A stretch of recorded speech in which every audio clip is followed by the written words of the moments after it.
أثار تفاعل عدد من لاعبي المنتخب الوطني المغربي سواء الحاليين أو السابقين جدلا كبيرا بعد أن أحبوا منشورا على مواقع التواصل الاجتماعي للاعب السنغالي باب كاي وهو يرفع كأس إفريقيا في احتفالية أقامها المنتخب السنغالي بباريس.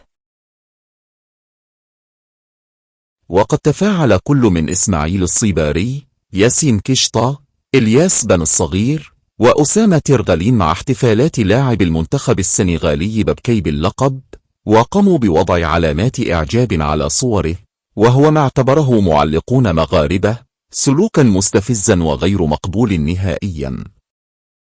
هذا التصرف رغم بساطته من حيث الشكل فتح الباب أمام نقاش أوسع حول سلوك اللاعبين على المنصات الرقمية.